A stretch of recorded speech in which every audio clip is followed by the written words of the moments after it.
Today we're going to talk about two friends who work at a local park. 5, 6, 7, 8. Give us a raise, loser. Oh, you want us to put the hurt on you? I think he wants me to put the hurt on him. They are always trying to avoid work and have fun, but they often have to pay for their irresponsibility. Did you see how awesome it was when I hit the trampoline? Yeah, I did. Thinking only about fun, the friends always get into seemingly hopeless situations. But in the end, they still manage to get out of the awkward situation, thanks to the help of loyal friends. And that's Regular Show, what you will be able to watch from beginning to end. Oh man, oh man, oh man, oh man! Mordecai! Check it out! Let's talk a little about the main characters of the animated series. The first one is Mordecai, a blue jay, Rigby's best friend. Dude, I'm open, dude! Go long, dude. Mordecai is more conscientious than Rigby. He tries to fulfill his job duties, but often gets into silly situations trying to compete with his friend, Ow! Rigby. He is a raccoon. Isn't it cool? Often has conflicts with his best friend. Rigby! Get off! Mordecai often saves his friend, but there were times when Rigby helped his friend in trouble. Touchdown, suck faces! Hey, you finally give it up for Mordecai and the Rigby's, yeah! Then there is Benson Dunwoody, I'm Benson. Benson, give me some sugar. Nice to meet you. a gumball vending machine that has come to life. Surprise! He is the manager of the park. No, you won't. You be nice to your brother or you're fired. Skips, he is a 300-year-old Sasquatch. Skips has been granted immortality and eternal knowledge, but must perform a ceremonial dance every year on his birthday, or he will die. Whenever something goes wrong, it's Skips who fixes it. He's always there for us, no matter what. Pops, he is a lollipop man. I'm Pops. Pops, give me some sugar. Pops is over 100 years old and was raised by Skips as a child. Pops is almost always in a very good mood. Let the merrymaking commence. He gets excited about almost everything that happens around him and can see the positives in even a bad situation. Muscle Man is a park worker, a green-skinned midget with obvious obesity. Actually, it's not fat, but muscle, as evidenced in one of the Halloween episodes. Hit the lights. It's almost 8 p.m. Woo! Skips is gonna be so surprised when he comes in and sees us totally naked. Muscle Man behaves rudely and has no respect for those around him, but Pops is treated with respect. On, ladies, play us a tasty lick. High Five. He is a ghost with one hand on his head. High Five and Muscle Man are best friends. If you say your mom, you're fired. My mom? Get out! It was worth it. High Five often gives him a high five, accompanied by some sort of joke. High Five rarely speaks. Do. And you? Not much. Margaret Smith. She is a 21-year-old Robin, who is a waitress at a local cafe. She is kind and polite to Mordecai and Rigby, and in time she learns that Mordecai is in love with her. Here's a small. Eileen Roberts. She is a mix of human and beaver, and a waitress at the local cafe. She is shy towards Rigby because she is in love with him. Catch! Oh, nice. The animated series begins with the episode The Power. Mordecai and Rigby are punching a hole in the wall of their room.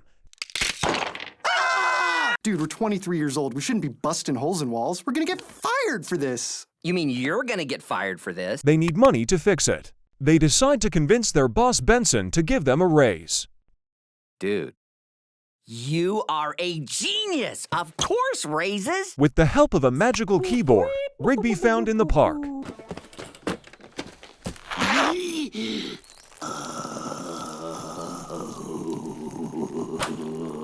The keyboard can do anything they ask. At first, the friends just mess around with it.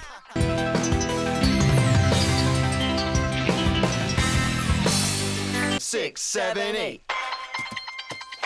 Give us a raise, Pops. But then they want to send Skips to a room, but they accidentally say moon instead of room. It's time for you to go to your room. Yeah, Skips, it's time for you to go to the moon. Skips disappears, Take us to the moon. Whoa! Won't you take us to the moon? Ha ha, very funny. and the company goes after him. Rigby also sent a monster to the moon. When he wants to get rid of it with the keyboard, it runs out of batteries. Hurry up, dude! The batteries are dead! What? Eventually, they manage to get home. We did it! But the keyboard is taken from them. The guys were able to hide the hole in the wall at the end. He won't now. Dude, you're a genius! Also in the first season was the episode Free Cake. Mordecai and Rigby want to eat free cake. Free cake! Free cake! So they plan to throw a surprise birthday party for Skips. Dude, that sucks. Skips totally deserves a party. And cake! We owe him a party. And also a cake. Good show! But Skips is nowhere to be found. Go check it out. That's funny. Usually if you hear a strange noise in the woods, you don't check it out. Mordecai? Later, they stumble upon him, performing an ancient ritual around a mysterious bonfire. In the middle of the woods, Rigby scares Skips and thus interrupts the ritual. It turns out that Skips was actually performing the ancient dance of eternal youth to preserve his immortality for another year. A figure named Gary comes down in his car and takes Skips away. Dude, I think we just screwed Skips. And ourselves? No Skips, no cake! At the end, Gary's car stops in front of the Guardians of Eternal Youth. The Guardians are angry at Skips for not being able to finish the spirit dance. Dude, what's with the babies? We gotta get Skips back to the party. Shut up! They begin to strip Skip of his immortality, making him old and causing him to crumble to dust. Mordecai and Rigby try to explain the situation, but the Guardian states that once a decision is made, it can never be undone. Cake? Did someone say cake? Huh? No, there's no cake. What flavor is it? Chocolate. Fortunately for them, the Guardian's love of cakes has spared them. The Guardian gives Skips life for a chocolate cake. Mordecai, Rigby, and Skips are sent back, and Skip's birthday party begins. Vanilla. In the episode Dawn, Quit fooling around! We're having an emergency meeting! Aw, what? Boo! Benson says that the park will be audited because Pops tried to pay the park taxes with candy instead of real money. But I gave them more than enough! Mordecai suggests that they invite Rigby's brother Don, since he used to work as an accountant. Shut up! Rigby doesn't like the idea because he hates Don, so he thinks Don always draws attention to himself from others. Don is cool. You're the best, Don. Despite Rigby's objections, Mordecai brings Don to the park. You guys are making a big mistake. Don't ruin this for us, Rigby! He looks just like Rigby! Where he immediately attracts everyone's attention because he is friendly to the others. Rigby's hatred of Don grows with every minute he is in the park. At the end, when Don is almost done with his taxes, Rigby chases him away. Mordecai finds out about this and tells Rigby to bring Don back. Dude, what are you doing? He was almost done! Rigby refuses and says he can finish the audit himself. He does it wrong. Mordecai, help! However, and the park begins to magically disappear. What happened? He wouldn't give Don sugar. Go give him some sugar! Never! Mordecai talks Rigby into it. They go to Don's house. Rigby explains to him that he feels uncomfortable being in his brother's shadow. Everyone thinks you're my older brother. I'm the older brother. Me! Don apologizes and explains that he was just trying to be like Rigby. After this reconciliation, they head back to the park to finish the audit. Why isn't anything happening? Because I still need some sugar, bro. What? Rigby! The park returns to normal again. The episode ends with Rigby and Don finally on better terms with each other. Sugar. Shut up! The final episode this season is Mordecai and the Rigbys. Mordecai and Rigby order a box of fake music band t-shirts that they just made up at night for a joke. Alright, but we gotta have a cool band name. Helicopter crash. What about Mustache Cash Stash? Order the shirts! Order the shirts! What happened to Mustache Cash Stash? I changed it. Awesome, right? At the cafe, Margaret approaches them. Mordecai convinces her that the band is real. She suggests that they perform the next day at the cafe. Mordecai wants to impress Margaret and not have her think they have a silly fake band. He tells her that he and Rigby will be performing at the show. 1, 2, 3, 4. Okay, stop. We need help. Realizing that they don't know how to play, the friends go to Pops for help. He gives the friends 3 records to help them learn to play. You know about the open mic night? Yes, everybody knows about it. We're all going to be there. To speed up the process, Mordecai and Rigby try to play all 3 records at the same time. Dude, this isn't working. I can't understand anything. Dude, we gotta keep going. Do you want to look like an idiot at the open mic? But when the soda spills, it causes the turntables to react with each other.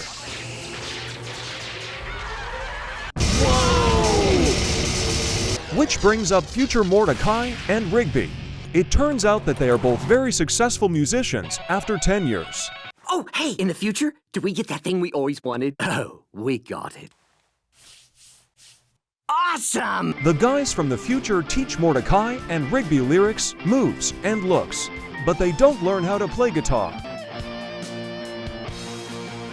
Of course, when they get on stage, they perform amazingly. Your smile is the fire that rocks my soul. Gonna remember it until I grow old. However, midway through the performance, Mordecai's plectrum falls out of his hand, while the song continues to play, and he realizes that their equipment is not plugged in, and their performance is being played from a record. He stops Rigby and the performance Yeah, baby. You can stop now. and says that record is not cool. Future versions talked about how the record made them rich and famous. Mordecai tells them that he and Rigby don't want to be liars in the future, and then rips his shirt off. Because of this, the future versions of themselves disappear forever. Oh, hey, have you met my new boyfriend, Angel? Come on, baby. We don't want to be late for our dinner reservation. See you guys.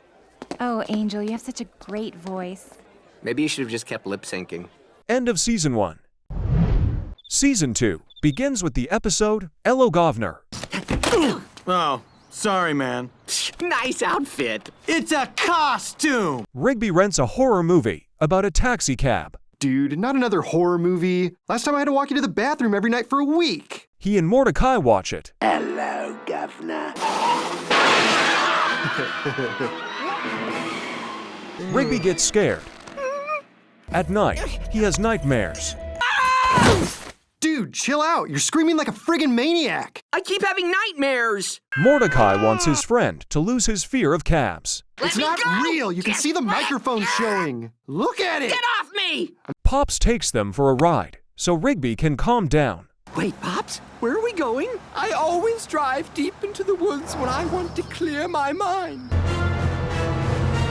But on the way, they run out of gas.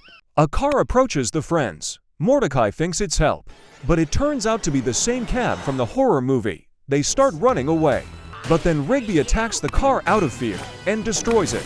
Rigby, wake up. Rigby, stop it. Stop! At this point, we're shown that he actually hit his head and was unconscious. And it wasn't the car that was chasing them. It was the rental guy, dressed as a car. He was just trying to tell them they were overdue for the rental. Just return the video, please. We broke it. Well, you're gonna have to pay for it. Pops? Of course. Is this some kind of joke? In the latest episode, Karaoke Video, Mordecai and Rigby spend the night at a karaoke bar and singing songs. But in the performance, they accidentally say some not-so-nice things about their co-workers. Their speech is recorded without their knowledge. They are given a copy.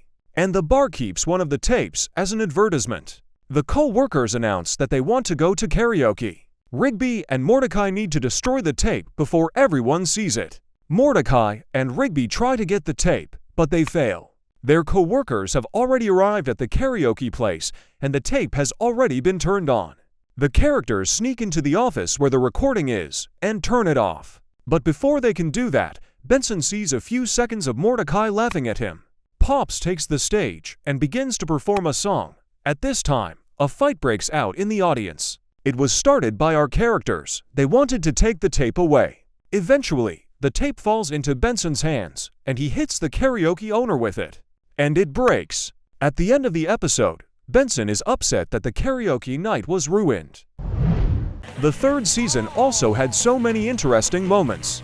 It's so much fun. So much fun. So much fun. So much fun. The characters set out to find a hockey stick table, sold by Benson, and ended up running into the pro player who killed Benson's teammate years ago. So what do you say? Want to play around? We're going back to video games. Later. Why do I even bother? In the episode, camping can be cool. Mordecai and Rigby took Margaret and Eileen into a forbidden area of the woods. Okay, go, dude. Excuse me, getting out. Wait, what are you guys doing? We told you, secret spot. Did you find the matches? No, I just did it the old-fashioned way. Yeah, I used to get lost in the woods a lot. When you were a kid? Last year. In the last episode of the season, Bad Kiss, Mordecai, Rigby, Margaret, and Eileen drive to the park after watching movies. When they get to the park, Mordecai says he forgot his wallet in the car, so he goes back to find it. After a couple seconds, Margaret shows up and tries to help him find his wallet. They kiss, but she moves away from Mordecai because he has bad breath. What? Your breath is really bad. Oh my gosh. Good night, Eileen. Wait, what? I need to talk to you. Come on. What? Embarrassed, Mordecai tells the story to his friend. What is it? I kissed Margaret. Whoa. I owe Muscle Man so much money. Rigby then pulls out a time machine. After messing around with it for a while, they press a button, and the machine sends them back 15 minutes. So they travel back in time to prevent Mordecai from eating a stinky hot dog. So he can have a proper kiss. At the end, they go back to the morning Mordecai was in the bathroom. They try to get the past version of Mordecai to use mouthwash. Open your mouth! It's for your own good. But the past version accidentally travels with them back to the future. Mordecai from the past doesn't believe his future version and takes the time machine away from them. Mordecai from the past travels to the future to kiss Margaret. Luckily, Rigby have another time machine. They follow Mordecai from the past. The friends trick Mordecai into preventing him from kissing Margaret. Hey, sorry, man. Eventually, they destroy the time machines, and Mordecai stays in time before the kiss. However, he doesn't want a bad kiss, and realizing his breath is still bad, he suddenly finds his wallet without kissing Margaret. They get out of the car to join Rigby and Eileen. Season 4 also had some interesting episodes, like the episode Pie Contest. Let us be judges! When Mordecai and Rigby became judges at the annual pie contest, they thought it was cool to be judges instead of janitors. But they soon realize that they are afraid to tell their friends what they really think of their pies, to avoid offending anyone and to avoid offending them later. If Starlet's rhubarb pie doesn't win, the next pie you taste will be through a tube. Dude! What? I know what we gotta do. Man, it's so simple. We just gotta give everyone a perfect score. Mordecai and Rigby give all the contestants top marks. We did it! We judged those pies in their face! Yeah, we did. Perfect score. Perfect score. But that didn't help. It turns out that, if there is a tie in the contest, they have to pick a winner in front of all the contestants. Can you really help us? Of course I can. Okay, but can you stop talking like that? It's making me uncomfortable. Oh, sure. I can use my natural voice. How's this? Pie, who has been tossed in the urn, offers to help them, and they agree. The friends begin to hear screaming outside. It turns out that this pie just started eating all the participants. To help their friends, Mordecai and Rigby needed to tell the truth about their pies. In the end, they won, but the park was a shambles, and they still had to clean up. In the last episode, titled Stake Me Amadeus, Mordecai and Margaret go on a date. Hey, girl, I want you to be my everything. Hey, girl. Why are you talking to yourself, girl? A while later, Mordecai talks to Rigby about it's time to take his relationship with Margaret to the next level and ask her to be his girlfriend officially. He explains that he will do this by taking her to the trendiest and most expensive restaurant. Mordecai shows off his Amadeus dollars, special coupons for the place, that he received from other park employees while performing favors. Mordecai, you have my utmost respect. Prospect! Use them well, man. When Mordecai arrives at the restaurant and gives the hostess the Amadeus dollars, she pushes a button, alerting the FBI, who then apprehend Mordecai. Mordecai is taken into custody for questioning. You tell me. You and your buddy's prints are all over these counterfeit Amadeus dollars. Leading investigators bring in the rest of the park employees in handcuffs. In the ensuing chaos, Pops reveals that he was the one who bought Amadeus dollars, even though he didn't know they were counterfeit. He says he has the phone number of the supplier. It's just a number. You got nothing. Let's take him to the van. Mordecai protests, explaining that the evening is too important to him. One of the agents sympathizing with Mordecai's situation convinces the other to let Park prove his innocence. Together they organize an operation to catch the counterfeiter. The agent allows Mordecai to spend time with Margaret, but once the suspect arrives, he has to leave her. Margaret arrives, and before they can exchange news, the suspect shows up, causing Mordecai to have to leave Margaret. Mordecai meets with Rigby to talk to the suspect. He offers 10,000 Amadeus dollars in exchange for cash. Before Mordecai and Rigby can agree, Margaret shows up, wondering what Mordecai is doing. The suspect ends up being a bear from the play area. A gunfight ensues. Bros, the feds said we could help save you! Mordecai takes Margaret to the safety of a table, while the rest of the restaurant is under fire. There he reveals his true feelings to Margaret. Margaret's surprise immediately turns to disappointment at the news Margaret has for him. She explains that even though she likes Mordecai a lot, she received a letter of acceptance to the university of her dreams. She then tearfully runs out of the restaurant. As soon as the bear makes a snide remark about the girl choosing education over love, the cook blasts him along with the rest of the gang. After a while, sad Mordecai watches the sunset on the rooftop.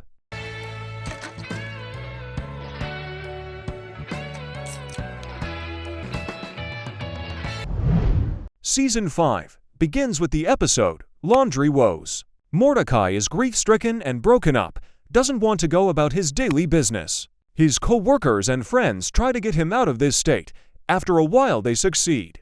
In the laundry room, Mordecai finds Margaret's sweater. He decides that he should give it to her. But Rigby realizes that this is a bad idea, so he suggests just mailing it. Mordecai decides to go to the post office and give the package to her, but he drives by. Rigby realizes that he is going to the university to meet Margaret in person. Mordecai reaches the place and sees how happy Margaret is to be able to gain new knowledge. He just threw away her sweater and wouldn't see her. The episode Skip's story. Roofing. Protect from the elements, rain, snow, and hail. No time to mingle when we're putting down shingles. Whoa! Begins with Mordecai, Rigby, and Skips working on a rooftop. Being immortal must rule, right, Skips? Yeah, not really. The friends decide to ask Skips how he gained immortality. All right, I'll tell you how I got my immortality. Yeah! He begins to tell them his story. It all started when Skips was still in high school. He stood up for a group of immortals, and because of that, he made an enemy at school. What's going on here?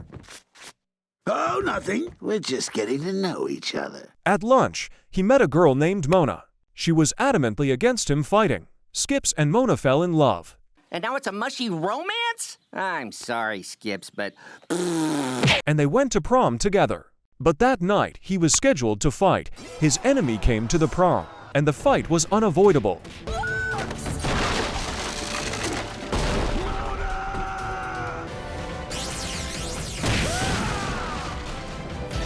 Mona ended up dead. After some time, the Council of Immortals called Skips to them and explained that the enemy he fought with at school would come in 150 years, and they offered him immortality so that he could meet him again and defeat him.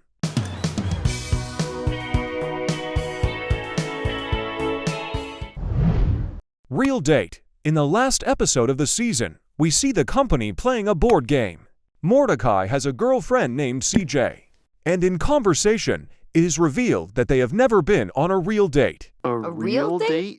Does that time we had all-you-can-eat crab at Seafood Sal's count? No. Oh my gosh. The couple planned it for Saturday. Mordecai wanted to give CJ a gift in a special way. Benson suggested that after dessert, the waiter bring it over. Look at you, Benson!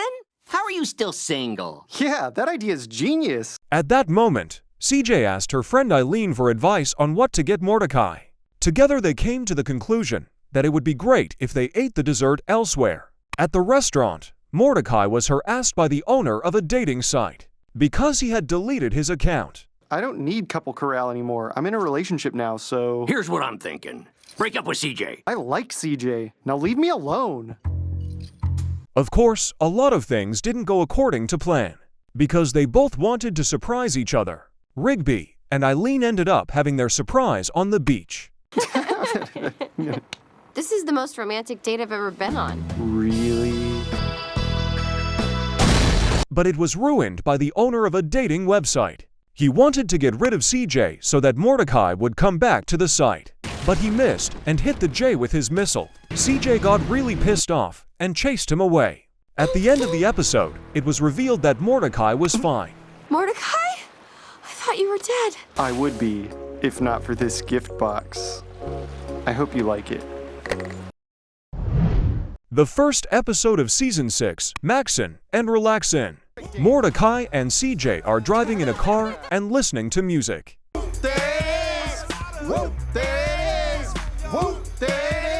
Mordecai says he has a tape of music he recorded, but it's at his parents' house. CJ says she'd love to go with him to get it and meet his parents. Mordecai is not in the mood. He tells Rigby about it and says his mom embarrasses him when he brings girls home. Yeah, but how many times did you have a girl over? 0? Was it 0 times? What's going on, a dance party? Come on, Morty. Shake what your mama gave ya. Your butt, Morty. I'm talking about your butt. The J calls his dad and asks him not to tell his mom they're coming over. The couple walks into the house and they are greeted by Mordecai's dad and tells them that mom is at martial arts training. But at this point, mom walks into the house and says she couldn't miss a visit from her son and his girlfriend. Mordecai is embarrassed by his mom and wants to run away from home, so CJ won't find out his embarrassing stories. Can you just be normal? Normal? Yeah, normal. Ever heard of it? Let's not go nuts here, okay? At dinner, his mom says they can watch Mordecai's funny moments that she has on a tape. Morty moments. Morty moments. Spaghetti everywhere! Skitty on your tushy.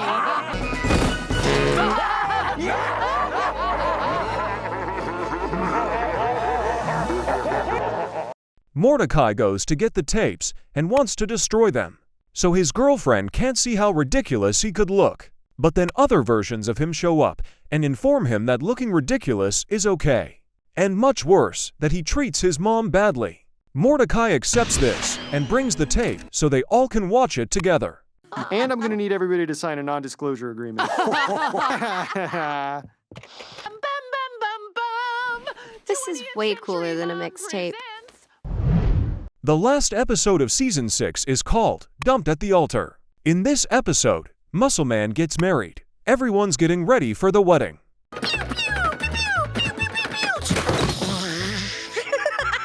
It turns out that Margaret has confessed to Mordecai that she has feelings for him. He doesn't know what to do, so he's dating CJ. Before the wedding, Muscle Man trashes the place because he can't find the letter his dad left behind. Mordecai and Rigby go to his house to find it. During the search, Rigby admits that he's been dating Eileen for a couple months. Eileen and I are dating! For like a couple of months now. We have matching bracelets! They eventually find the letter and save the wedding. Muscle Man asks Mordecai to read the letter.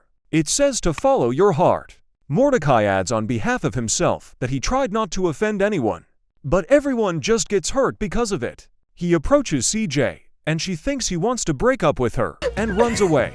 If you're finished hijacking my wedding, is it okay if we get married now? Mordecai catches up with her. They eventually decide to take a break from their relationship. End of Season 6. Season 7 begins with the episode Dumptown, USA. At the beginning of the episode, Benson warns Rigby that if Mordecai doesn't come to work, he will fire him. You don't even know where your best friend is? Hey, I've been busy. Come on, Mordecai. Give me a clue here. Rigby looks for his friend, but instead finds a trip to Dumptown, USA. Benson explains to him that it's a town for people who have been abandoned, and people there may never come back. Dumptown is great. Throughout my life, whenever I got dumped, it was the perfect place to forget about all my ex-girlfriends. Ashley, who? Rigby gets into the town Excuse me, sir. Have you seen a tall guy by the name of Mordecai?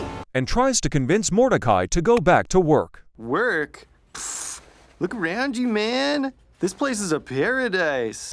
What's up, roomies? But the J shows him what life can be like in this town. Rigby is not attracted by all this and points out to his friend that he has been here for 2 weeks. A couple of days? Dude, you've been here for 2 weeks! Wait, what? Mordecai is shocked that so much time has passed, and they run away from this place. In the episode, Just Friends, Critical damage, critical damage. Beep, beep, beep. Come on, Rigby. Don't want to keep Sherm waiting. Dude, what the heck? You can't leave me alone with Margaret? It's fine. You're just hanging out as friends. Margaret and Mordecai are accidentally alone together. They go to a restaurant. There, they meet an old man who assumes they are a couple and serves them romantic dishes, such as a heart-shaped steak. He then uses an onion to show them their future together as a couple. It turns out that if Mordecai and Margaret get back together, they will get married, buy a houseboat, and have children who will support them in their old age, and finally die peacefully after 50 happy years. Mordecai and Margaret then agree that it's best to remain just friends. And that's where the episode ends. Just friends. I am okay with that. Now, take the soft serve cones of friendship. Separate the checks when you're ready. In the episode, The Button, Earthquake! Into the filing cabinet!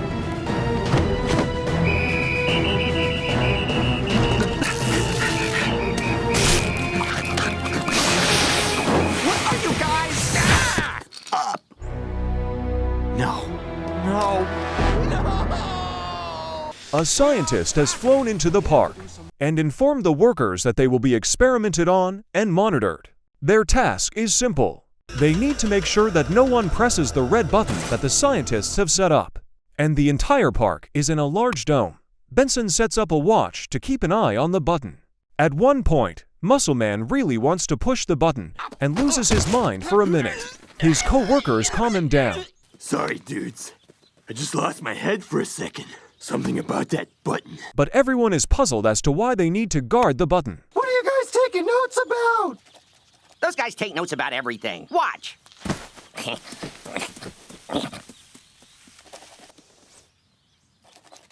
Hey, I've got my rights, bro.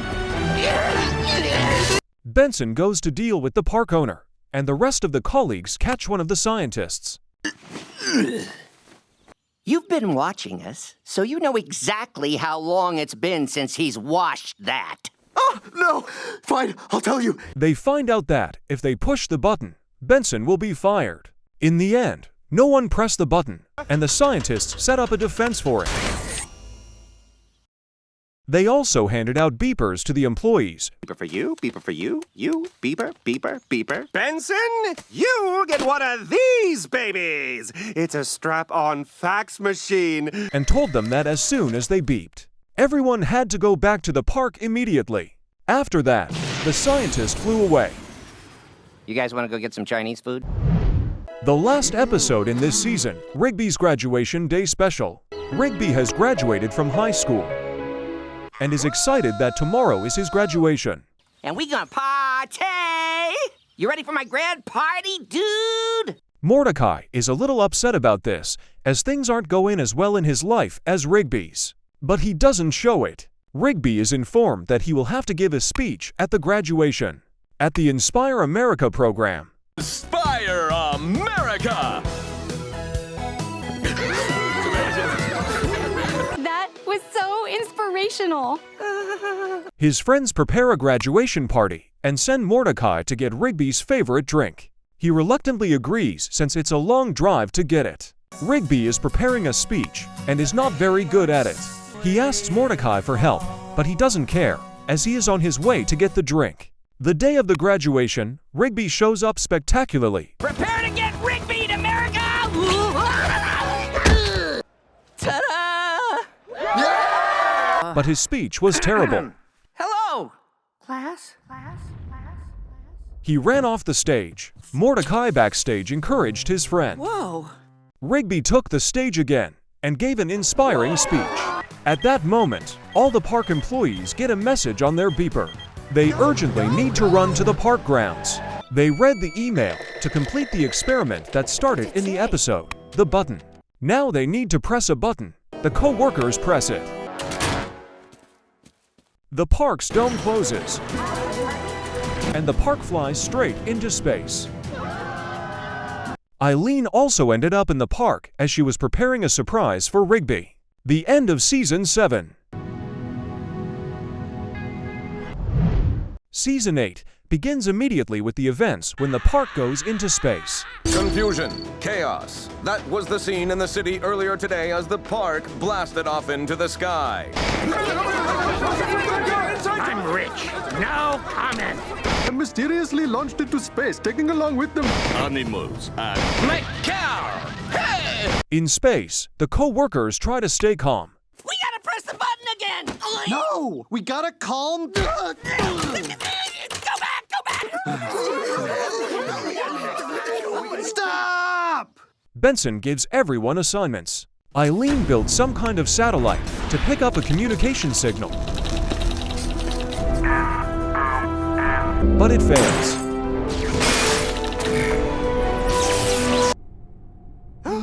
Whoa! Space carts! Meanwhile, Mordecai and Rigby find machines to fly in space. The co-workers see a satellite flying near the park. Mordecai and Rigby fly to it in one of the machines. Mordecai, look! They manage to get a message on their phone, and then they accidentally blow up the satellite. At the end of the episode, everyone sees a flying ship approaching them.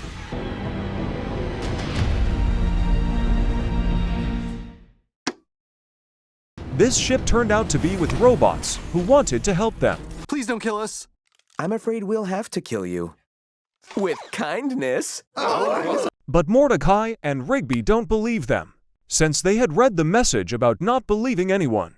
The robots did help the park workers. Mordecai and Rigby decided to follow them and entered their ship.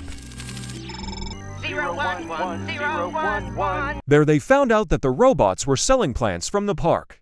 They told the whole truth to their co-workers, but they don't believe them. Trust no one who says their pizza is better than Papa Quasar's? I brought this hot disc of flour and cheese for you. At that moment, other space people appear. Sweeper bots are harvesting your natural resources as we speak. A firefight ensues.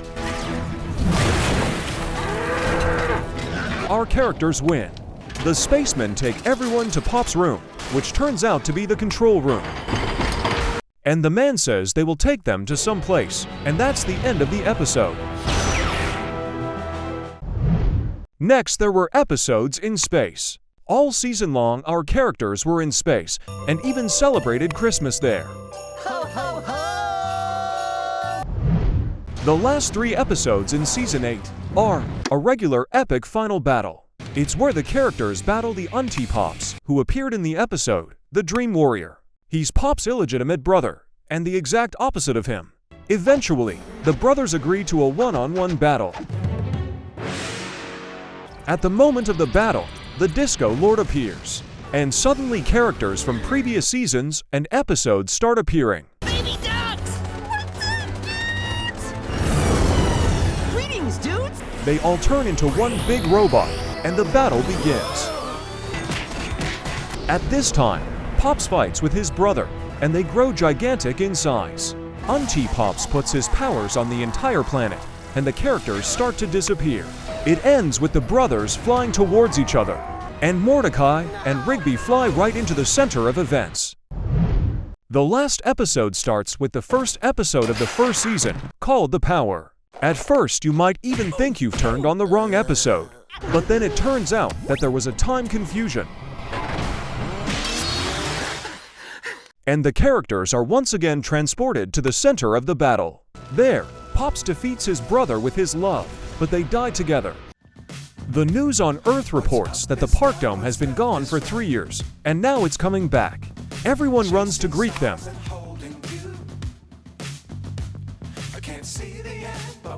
And we see that many on Earth have had a change of heart.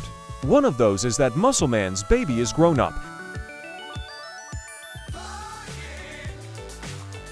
They're erecting a monument to Pops in the park. Everyone, except Skips and Benson, quit the park and do other things. Rigby and Eileen have a baby. Mordecai also finds love. As 25 years pass, Mordecai and Rigby sit and remember that if it weren't for Pops, they wouldn't have all of this. Hey, do you think those old video games are still in the shed? Yeah, we should check it out for old cart's sake. Whoa! I can't believe we used to do that. The end of Season 8 and the entire animated series Regular Show. See you in the next video.